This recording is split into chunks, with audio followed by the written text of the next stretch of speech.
he had a great season. His first season was great. And then in the next season, he never caused problems. He's a very quiet boy, very quiet guy, and all that. But in his first season, he was always joking with the players. He was always in a good mood and everything. But you know, it was a situation that you can't blame anyone. I couldn't blame him. I took my decision and I asked the chairman, can I do that? He said, yes, do it. And I said, I have to draw the line. Because the players started to wonder, why is he doing that? What we done wrong? Yeah. You know. But then I tried to explain to the chairman that when it comes to the situation when one player is too good for the club that he was, let's be honest, he done a great year for us, but then he had a great Euro 2016. And I could understand him because he was in France, in the national team, and there's Pogba, there's Griezmann, there's Matuidi, and they all talk, who are you playing in the Champions League next week? And they go, maybe they play against each other, maybe this. Who are you playing? I'm at West Ham. So I understood him. But then I told the chairman, unfortunately, nowadays in football, you have two solutions to solve that problems. One is every year, give him a new contract. Every year. Give him a little bit more, and you keep him and he's happy. Yeah. Or sell him. The third solution that we were doing, the club or whatever, was like, no, you have a contract, you stay, you have to be blah, blah, blah, you have to perform. Whose decision? Not your decision. They go a little bit like, you know what I mean? To give credit to the chairman gave him a new contract only 6 months after he came to the club. So he didn't want to do it again after 6 months, you know. But all I said is like, if we want to keep, then let's sell him. Sell him, yeah. Then let's sell him and forget about this. And so it was like that, but, you know. How long did he stay after this? I can't remember. When somebody mentions me, Dimitri Payet, I don't think about that. You think a little bit of negativity, not towards me, I think about the year and a half that he gave us enormous joy and so many good performances. Yeah, the quality goals. The goal here that he scored in the FA Cup quarter-final. You have to think he made a mistake probably leaving, didn't he? Look, what's he done since? Yeah. I couldn't tell you. Where's he now, Marcel? Actually, he didn't go to the club that he probably wanted to go. He wanted to get aimed bigger. I told him that, Dimitri, if you go to Manchester United, go to Juventus, or go to there. Don't go to Marseille. But he wanted to go home. And fair enough. If you think of Dimitri Payet now, the only time you think about him is his time at West Ham. West Ham, What else? I don't see another time in his career where I've even knew. I don't think I knew him. A couple of goals in the Euros, which elevated him again. But actually, that was his high point since then.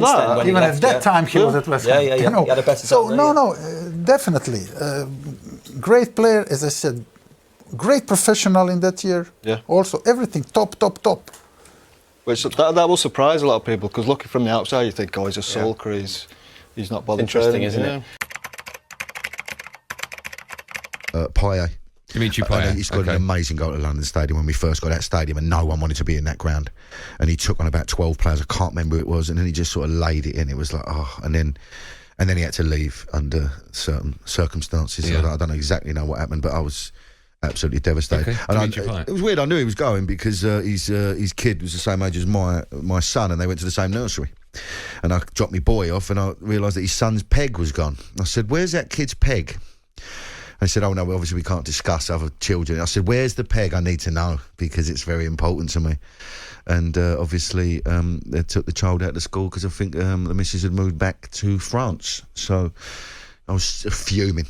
Because I think his kid was called Milan. Yeah, well, I knew his kid went there, and I never come across the geezer, of course, but I used to put my boy's coat next to that peg, just to get a bit closer to him, and then all of a sudden it was gone, and I was like, oh right, and of course we know how it panned out, unfortunately. Yeah. Although I still think there's a lot of love for that man over West Ham. I agree with you. I mean, what some goals he scored. I think he scored a nice one against United. I know, I'm sure he did. What his most famous goal was ridiculous. It was a free kick against Crystal Palace, right. Yeah, and there was. I don't know how he bent it. No, you couldn't put it any more in the top corner than he did. We talked about this on the I show. think we were 1-0 down as well, and so just silky, beautiful.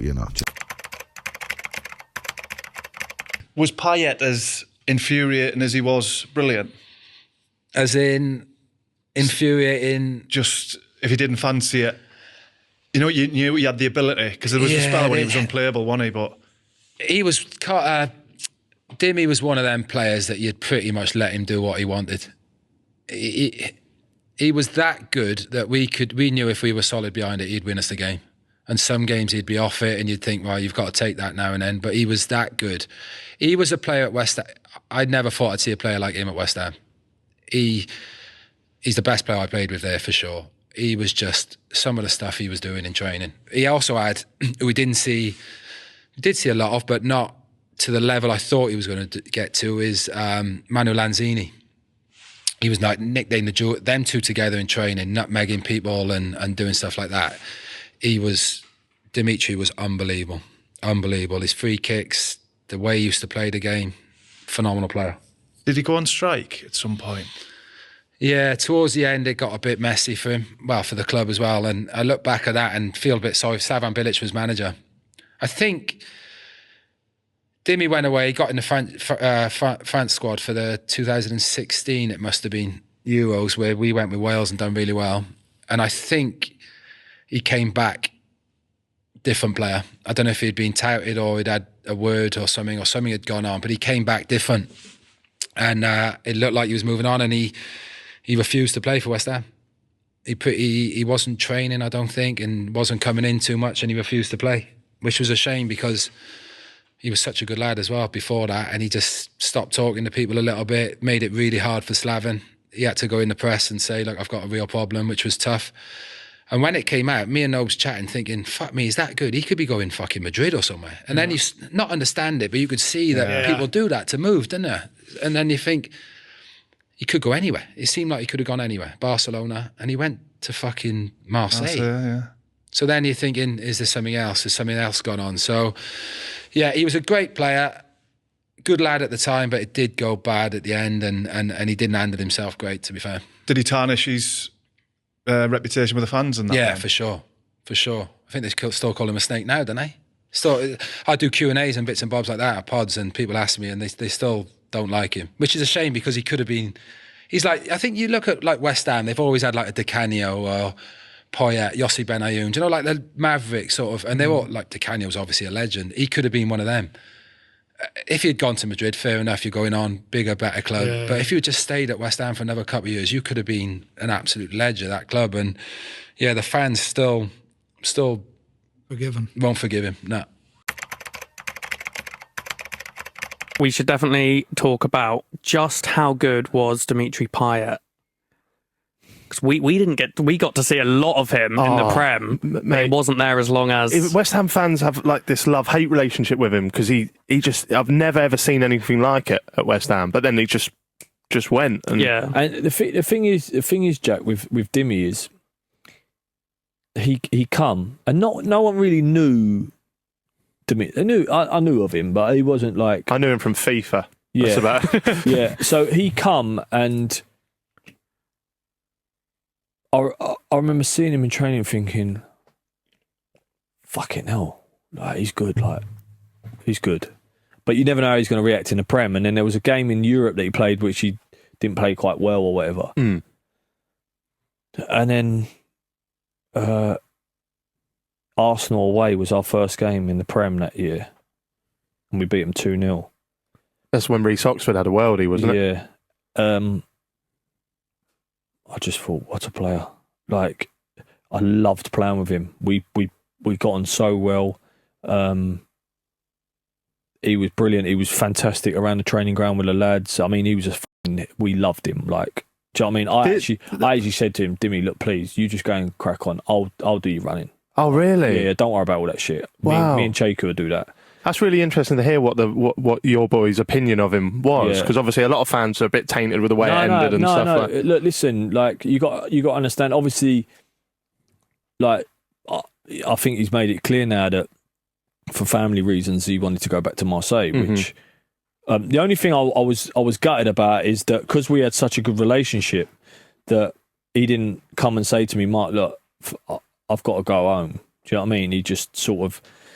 And I would never blame anyone for that, because family's more important than anything. I was just so gutted to see him go. Because, was it just out of the blue for you then? Yeah, just random. He just sort of he needed to get out, like, and it's hard when you're that good to get out of a club, because how do you let someone go that good? Yeah, so there's obviously, but he was for the short time that we had him, 18 months or whatever. It was just fucking. I just loved it. Now, when he got to West Ham, I remember thinking, I didn't know too much about him. No, me, no. But watching what he did for West Ham that season, I think they finished 7th that season under Slaven Bilic. Some of the goals that he scored, and the one that sticks in my mind is a free kick against Palace, where at Upton Park, he hits it, and I'm going, well, that's miles over, and somehow it comes out the sky and just goes, boom. It didn't just come out of the sky. It was high and wide. And wide, and it just comes back.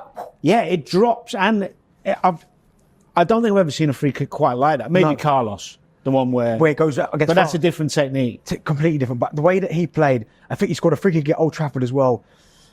Comfortable in possession, that flamboyant, could go past people. But again, like I almost feel like West Ham, they always kind of appreciate that player more than like Mark Noble, great player, like longevity, but they appreciate players like Dimitri Payet more because they don't come around at West Ham too often. Well, they had Paolo, didn't they? Decani. Yeah, but almost. So, but there's one, then Payet, and then now you're looking at Paquetá, Kudus, people like that. But Dimitri Payet, I mean, I'm sad. Did you play against him? Yes, once. Good. You wouldn't have got near him, though, would you? No. As in position. Didn't want to go near him. Look, you wouldn't anyway. No, but the way he used to get the ball, tight areas again, little 1-2s, the no-look passes, getting it up, playing off the front man, getting it the other side, the Rabona, do you remember the Rabona and all that? He was. The only thing with him, I thought, and I agree, amazing technique and all that, but if you had a Kyle Walker up against him or that type, could physically match him and really impact the game. I think he'd be all right, because dropping into that. Yeah, maybe. Because I think Kyle Walker is. I'm just use Kyle as an example. Yeah, of course, he's probably the best fullback we got. I think about Kyle Walker and think he's unbelievable against like a Vinicius Jr. Pace commercial, he can run me up. But those clever midfield players that drop into those little pockets where he's like, do I go in there, do I not? Yeah. I think he was one of those, Dimitri Payet. So for me, he would be my... I think he's a legend now at Marseille, isn't he? Yeah. And I think West Ham fans, I think now they're kind of calmed down, but the way that he kind of left the club and there was a bit of a cloud around why he left, no one quite knows. But for that couple of seasons that he was there under Slaven Bilic, he was incredible.